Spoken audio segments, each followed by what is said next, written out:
Welcome to Totally Blitz podcast. We're in this motherfucker about to break down UFC 301, Pantoja versus Erceg. Romeo is going to correct me later on. But as always, go down, like, and subscribe. Comment your picks because we're going to go down this card, the whole card mostly. So give us your best bets, your parlays, your picks. We want to hear them all. I'm Paul, pick a win of Concha, and I'm joined with. You already know, man. It's that boy Kev Waterboy, boy, a.k.a. the Don PYE, a.k.a. the realest on your screen. And you know how we come when we going up Brazil. It's your boy Southpaw Runs Boxing, a.k.a. Gator Boy, man. Who else am here with? Yo, what's good? It's your boy, comedian Romeo Mack, eating on my daughter's snacks. You know what I'm saying? Doing what The bars. About to go ham. And it's Steve Erceg, Paul. Steve Erceg. See, the worst part was like I knew that, but then all of a sudden I'm just like looking at his name for too long, and I'm just like I'm reading every letter like how the fuck Erceg. All right, but I mean we got Jose Aldo in this motherfucker, Victor Petrino, Anthony Smith, one of the Bonfim brothers is making an appearance. Paul Craig. It's a pretty decent card. Not nothing. Ismail Bonfim? Yeah, Ismail Bonfim. It's no 300, but it's 301. I see the difference between me and Romeo because I would have called you an uncultured swine after correcting you, but he's better than you. You saw the hair. You knew what this could be a really good card because I know it doesn't have the names of UFC 300. But each fight could be a really big banger. You know what I mean? It's always those fights, those cards that you don't expect to be good turns out with the most finishes and stuff. And with it being in Brazil, bro, Brazil is the most hostile crowd. They will fucking boo. They will throw shit. They'll grab you. They'll do some disgraceful shit throughout the fight. So it always makes for a little extra drama and excitement when they fucking go to Brazil. For that reason, every fight's gonna be popping because every fight has a Brazilian in it. It's Brazil versus the world, y'all. For real, that's how they be coming too. They be taking photos pre-fights and shit all together, all squad. Yeah. Every fighter got Brazilian in it. And before we jump into the card, Kev knows this, and if you're a long time watcher, you know this.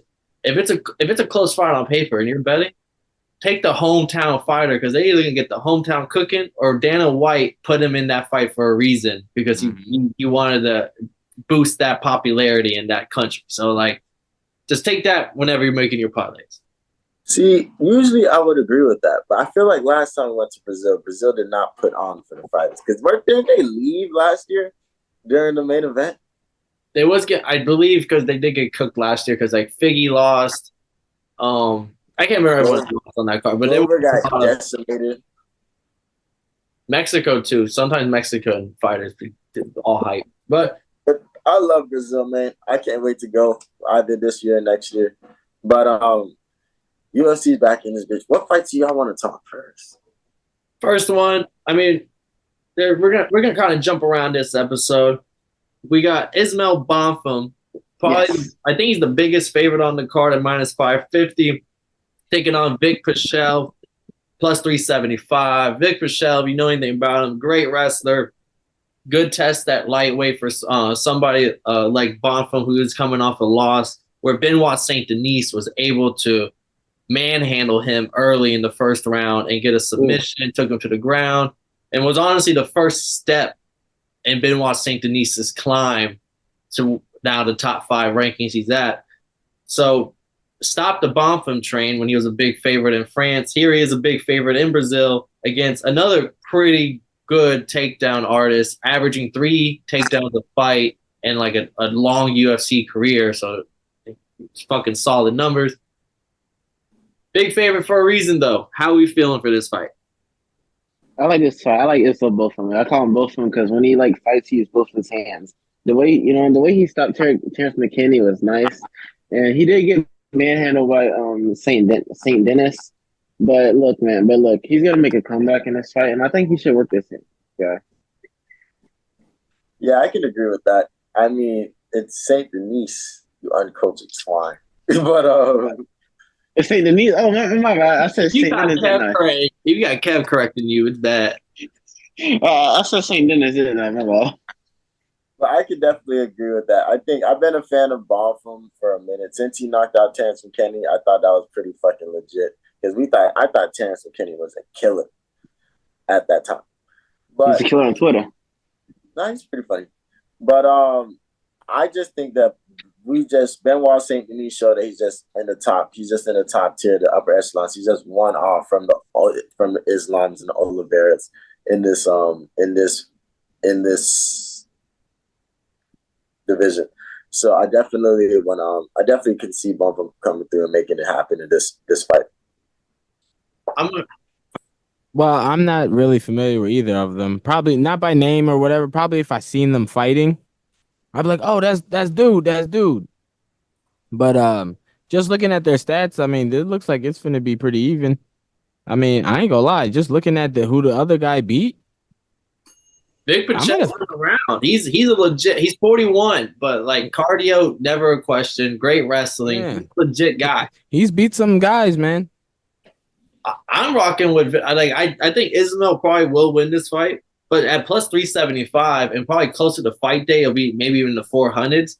Why not sprinkle a little something? And especially, I think if he wins, it's gonna be by decision. Like his wrestling, Bonfim has good submissions, but then Brazilians love to go on their back against wrestlers, and that don't look good against judges. So like Bonfim should win, but like why not have a fun Vic Pichel by unanimous decision, probably sitting at like plus 500 somewhere.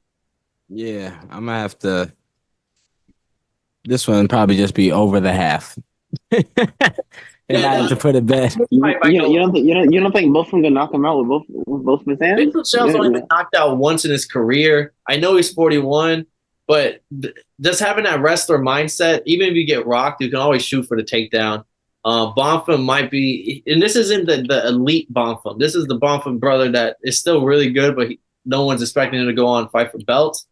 And he might try to do some flashy shit. Like he did it against Terrence McKinney. Yes, it worked, but like he's shown that he's trying to do some extra like spinning back fist, flying knee knockouts. And sometimes when you do that shit, you don't knock the guy out, and the guy stays around a lot longer than he should.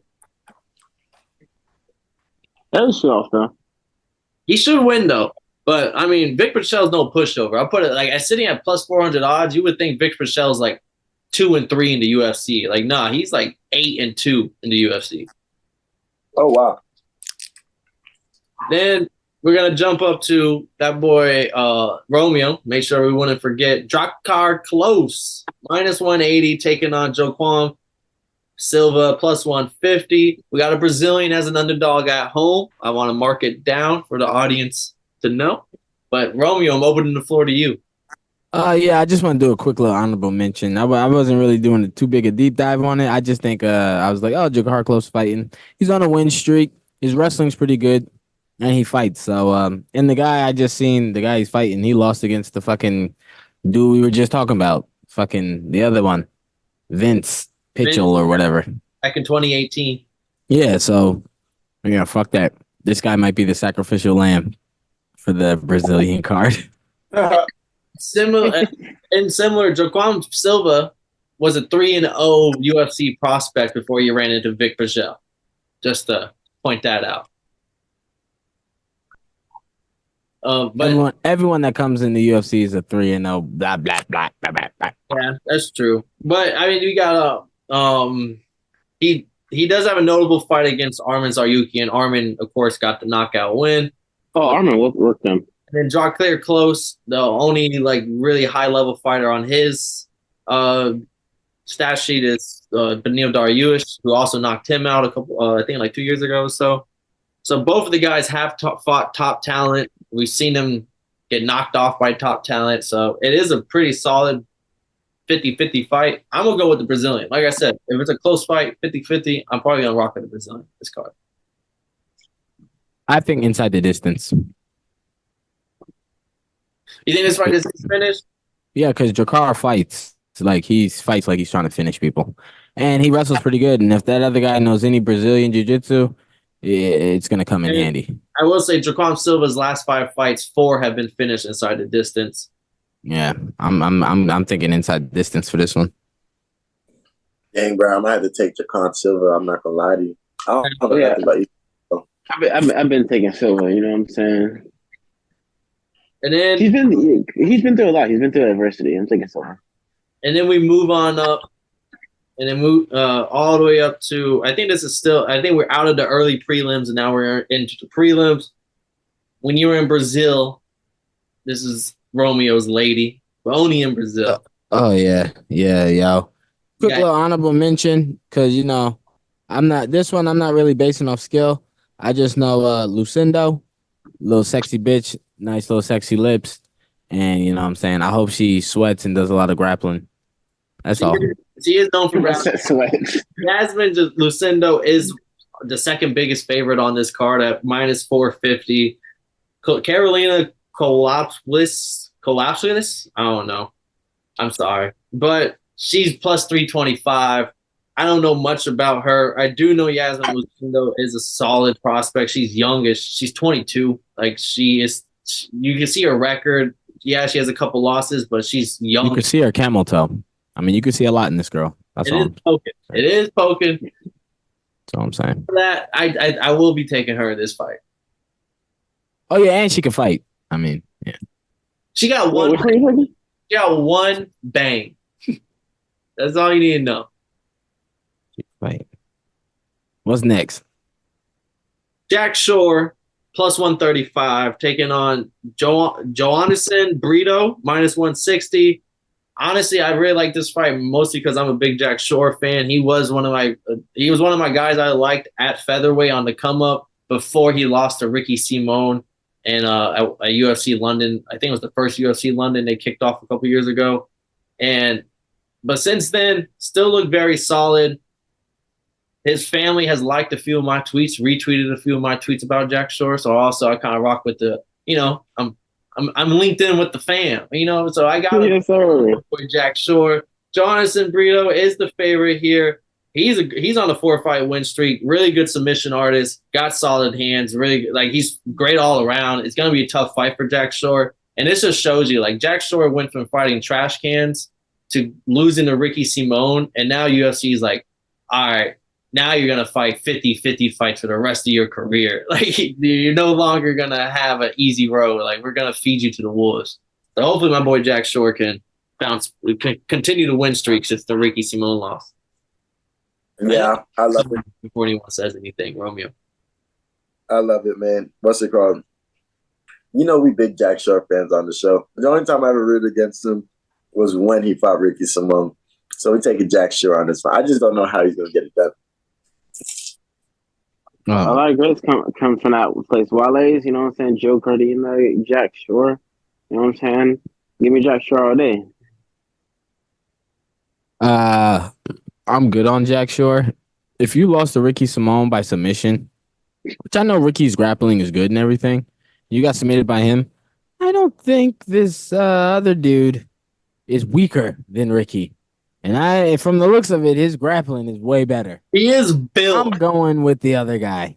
Ricky was what I will give credit because Ricky was just strong man handling Jack Shore in the grappling exchanges. He doesn't. Yeah, this guy looks way stronger. He looks like he is fucking built.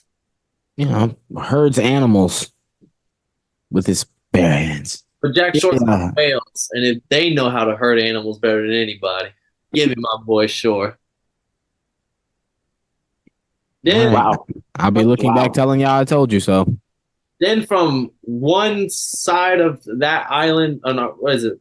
The other side, Scotland, we got Paul Craig plus 400 underdog versus Chow Barallo minus 600. This has only gotten bigger and bigger as the days have gone on. It was minus 250, then minus 350. Now we're sitting at minus 600 for Barallo. He is honestly one of the most boring fighters right now, but he gets wins. This motherfucker gets wins, and there's no contest in these wins. He is just, when he wants to wrestle, he wrestles. He's not the best striker, but he doesn't have the worst hands, but enough for him to get you to the ground and an unanimous decision win almost every time he's out. He's almost like a Brazilian middleweight Colby Covington, where no one's going to talk about him as a prospect, but this motherfucker just keep winning. And Paul Craig is just the one guy you do not want to hit the mat with. So this does make it kind of fun for this fight.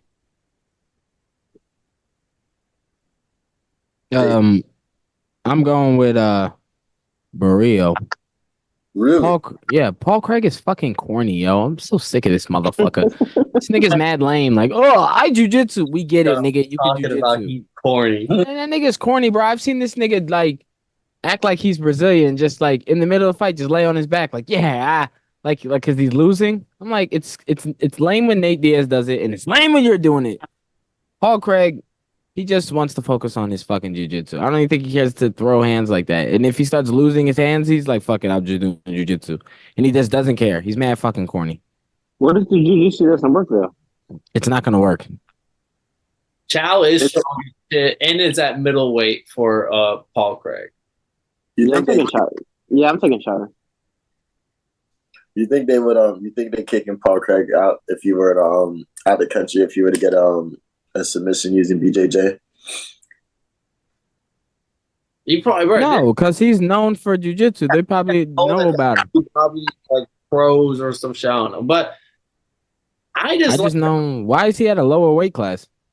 because it wasn't working out at light heavyweight after Johnny Walker gave him the badoink and Oh,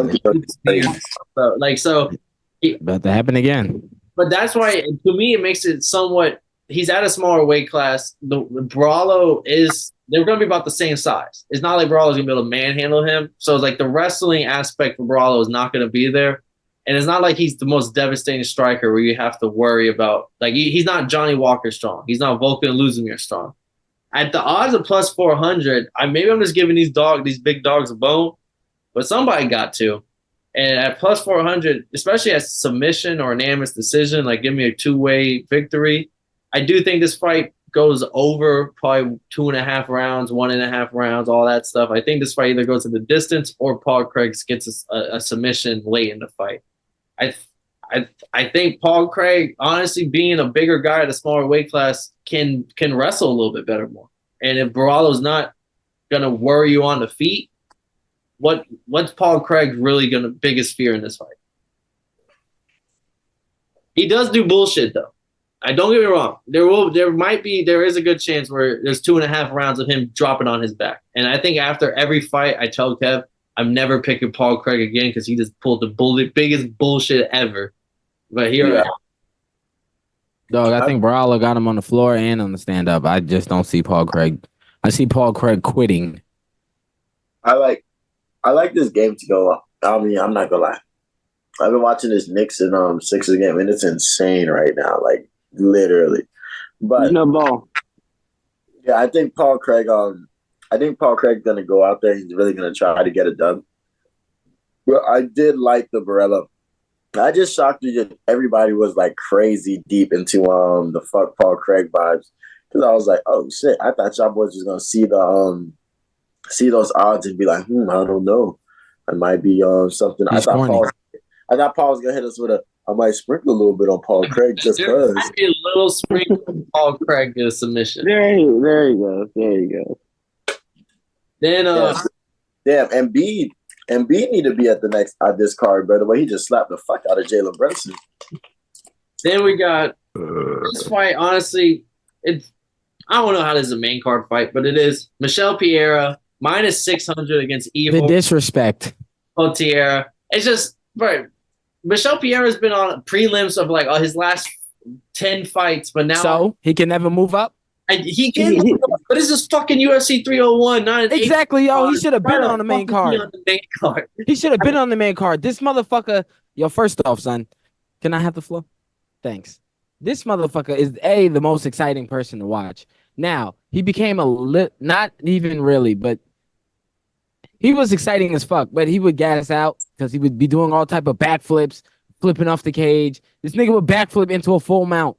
Like, come on, son. Stop. This nigga was a G, son. And he goes ham. Missed weight a couple of times. You know what I'm saying?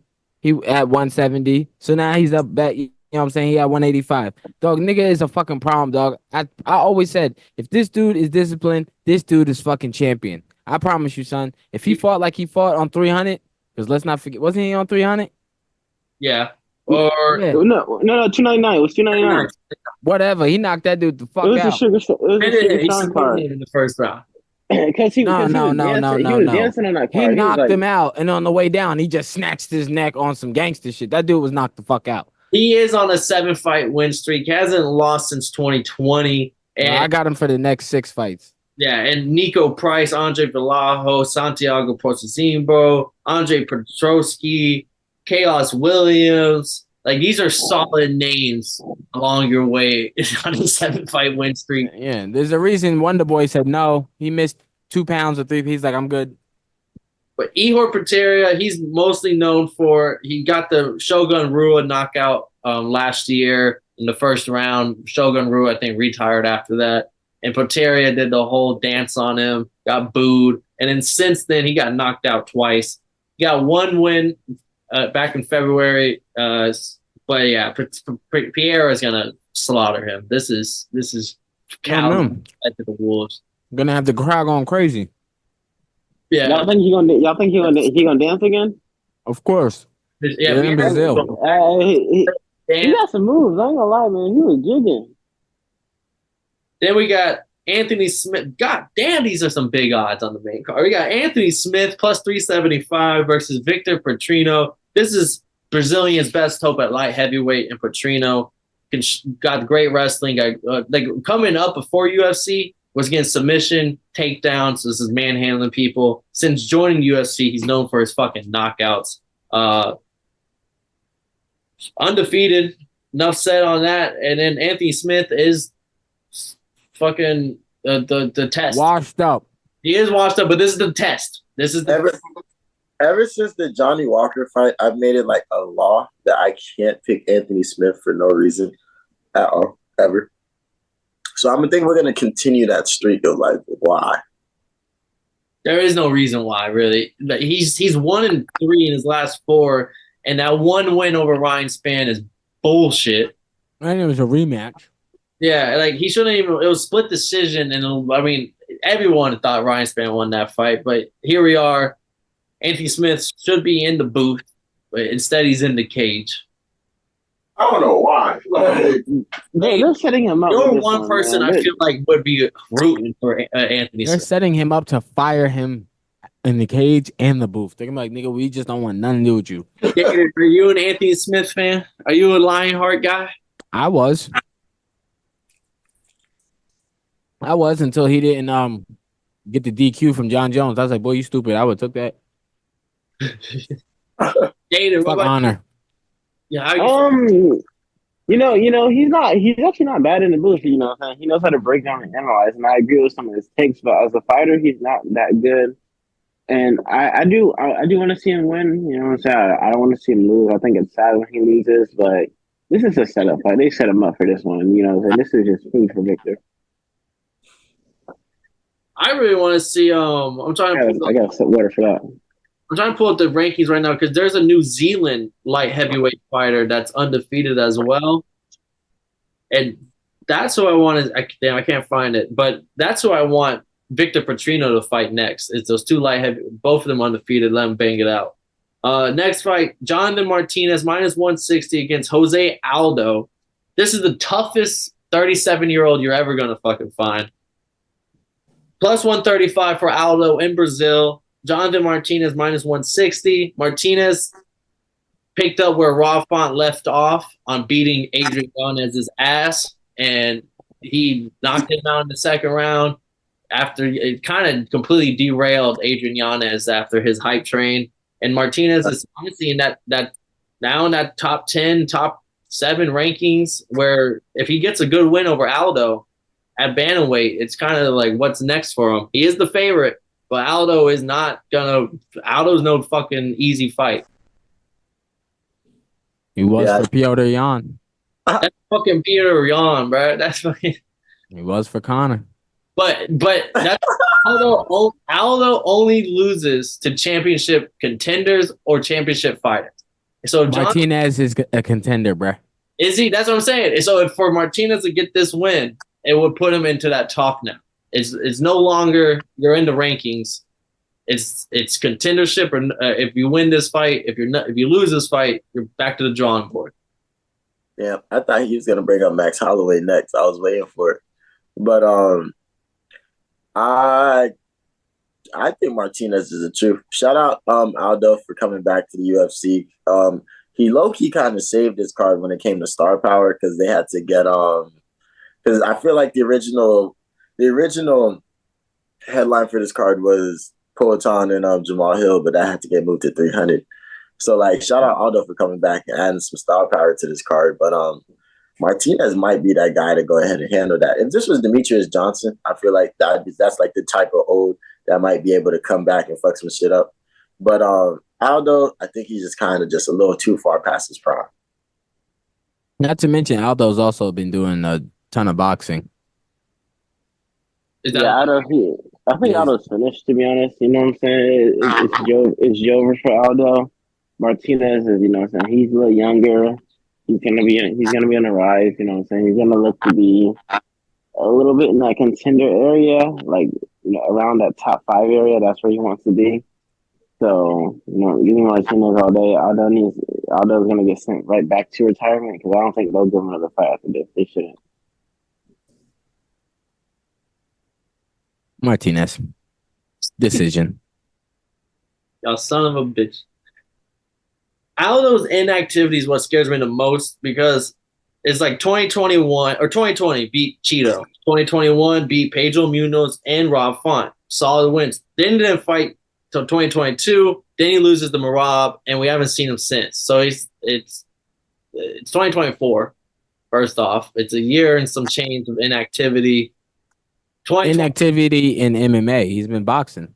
Yeah, he hasn't been boxing. I'm not saying he's like in it, but it's just like we haven't seen you in the cage since the Marab fight, where Marab was, he's that guy. We can't not. I mean, losing to Marab is no big deal.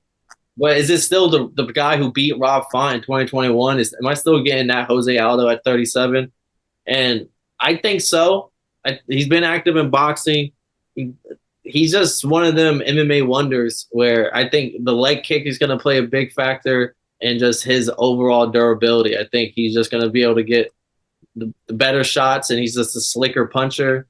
Martinez is going to land some big shots as well, but I think Aldo with the leg kick, mixing it up, a couple clinches here and there, I just think Aldo's going to find a way to get a decision win. Not a knockout, but a decision win, especially with the home cooking in Brazil. I like Aldo. Yeah, you know what? Aldo might get it because he might. I'm thinking now he's going to be applying mad pressure. I think Aldo is this fight is gonna be the reason why they start throwing shit in Brazil. Like once Aldo takes his L, oh, they're gonna be mad. Especially if it's in decision, oh, they're gonna be hot. Then we got one more fight left. I'm not sure. We got that boy Kyle in this motherfucker. Did you want to talk to Jose Aldo? I thought I seen a bird chest in this motherfucker. I thought it was. Are you just here for the main event, Pantoja? He definitely not here to do no push-ups. I'm watching right now. I'm listening. I'm taking notes. Drop it, give me 50, nigga, while you taking notes. When I got something useful to say, I'm gonna chime in. Y'all keep chopping it up. So we not gonna see you till like 2026. Then we got main event. This is a fight it wasn't interesting to me until I opened the app literally a couple hours ago when we started this podcast. And Pantoja is sitting at minus 185 versus Steve Erceg. Erceg. Steve Erceg at plus 150. And I just remember when I was checking the odds on this a couple days ago for making some parlays for the card. And Pantoja was a lot bigger favorite than minus 185. A lot of Erceg backers here brought the odds down. And honestly, all I know for him is he has decent striking and great submission game, but you're not going to hit the mat with Pantoja. So I'm just if someone here is on Steve's side, please let me know what I'm missing to make the odds so close. That countdown came out. Them boys started hearing about the shits, and it was like, oh, all right. But hey, JP, man, how you feel like this fight going to go? Give me big Pantoja, you know what I'm saying? I've been a big fan of Pantoja ever since he ended the Moreno hype. It was well overdue and overplayed. You know what I'm saying? And he's a very boring fighter. You know what I'm saying? He's not really that fun to watch. But one thing with the Steve guy, he's just kind of like he's not the best fight for Pantoja out there. You know what I'm saying? A lot of people would say this is a cherry pick fight. There's better fighters out there. But I think Pantoja should win this one easily in a very boring, disappointing main fight card. I mean, main fight. God damn. Yeah, that's a little harsh. Yeah. You made me immediately cross my arms. This is what I do when No, I always respect Pantoja for ending Moreno and getting him out of here. But I'm just saying. This is some shit I do when people when somebody's trying to sell me something I don't want to buy. I immediately cross my arms to let it be known that like, yo. Do you find Pantoja entertaining to watch? That fucking fight against fucking Moreno and Pantoja was insane. I had to send both them boys to the hospital. And then the Royval fight right afterwards to defend it, like that was another banger. Yeah, Pantoja is explosive. Erceg is very calculated. He moves slow. Erceg might be able to catch him because his boxing is up to par, but I think Pantoja is going to be applying too much pressure. I think Pantoja is going to win. But if the other guy wins, it'll be by knockout. And I feel like everybody's probably taking Steve because he's the younger guy, 28 to Pantoja's 34, but his best win is his last win over fucking Matt Schnell. Like, don't get me wrong, Matt Schnell's a decent fighter. Then he got a second round. This should be his fourth fight in the UFC, first ever 5-round fight. This is just a complete different ball game. And Pantoja into wars in 5 rounds, and it's shown in 4th and 5th rounds that he still got it in him. And I just think you don't want to hit the mat with Pantoja, and you're a submission artist. Good luck. So Pantoja, the house is on it, and shit. I hope they hit because the house is on it. I respect it. I think Pantoja is definitely. They low key got lucky because if they put in for next week for the Mother's Day weekend, Pantoja would have killed him. Pantoja would have killed him. He would have did it for his mom, His father. But Pantoja is a fucking dog. Like he's a true dominant champion. Like I like the way he's kind of been running through shit. And the reasoning for this fight, I think, is the most interesting. Like they say that he's already beaten pretty much everybody in the division. So they was just like, yeah, let's go give the fucking undefeated challenger on a win streak a fight. I don't know how the whole MMA community feels about that, but hey, like to see a good Pantoja fight. I wouldn't have expected this. I'm guessing that this was the original idea to be the co-main event with Jamal Hill and Poatan being the motherfucking main event. But this is still going to be a banger, I feel like. I think it's going to be a fun fight, and I can't wait to hear the interview afterwards. Yeah. Well, that's the card. All right, before we head out, real quick, round robin. I'll go first to set the tone. Pick your fight of the night. And for my fight of the night, or does anything, if you have a fight of the night or the underdog of the night, anything like that you want to pick real quick, just shout it out. For me, it's going to be fight I got one. Michael Pereira. Fight of the night? Michael Pereira. I'm going to give it to the John. Jose. Yeah, that's my fight of the night. Yeah, he's gonna beat the shit out that guy. It's gonna be fireworks. He's about to set. He's gonna set the tone, dog. And he's opening the card. Watch what he do. And then me and Kev got the same idea with the Jose Aldo, Jonathan Martinez. Mm-hmm. Give me Ismail Botham. Ooh. Early on, set the tone. Okay. But when he fights, he be using both his hands. Both of them. All right, y'all boys. Appreciate another good episode. UFC Brazil, UFC Rio de Janeiro, UFC 301, whatever you want to call it. We'll be there.